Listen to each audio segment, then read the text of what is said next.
Eight பே கமிஷனுடைய அப்டேட்ல ஒரு பகுதியா national council joint consultative missionary சொல்லக்கூடிய NCJCM அப்படிங்கிறது 3 நவம்பர் 2025 அன்னைக்கு ஒரு லெட்டர் ஒன்று இஷ்யூ பண்ணியிருக்கிறாங்க. இந்த அமைப்பு முக்கியமான அமைப்பு. ஏன்னா இவங்க தான் நம்முடைய குறைகளை இவர்கள் மூலமா தான் மத்திய அரசுக்கு தெரிவிக்க முடியும். அதே மாதிரி அவங்களும் மத்திய அரசும் இவங்க மூலமா தான் நமக்கு தெரியப்படுத்துவாங்க அப்படிங்கிறத நம்ம முதல்ல புரிஞ்சுக்கணும்.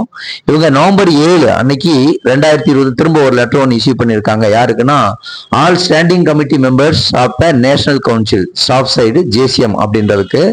ஏன்னா இதுல முக்கியமான சொல்லியிருக்காங்க, இந்த மாதிரி எயிட் பே கமிஷனுடைய அறிவிப்பை கெஜெட் நோட்டீஸ்ல அதிகாரப்பூர்வமா அறிவிச்சதுக்கு அப்புறம் முதல் முறையாக இந்த லெட்டர் இஷ்யூ பண்ணியிருக்காங்க. என்னன்னா 15/11/2025 அன்னைக்கு 11 மணி அளவில் இந்த கூட்டம் நடைபெறும் அப்படிங்கிறத பத்தி தெளிவா சொல்லியிருக்காங்க.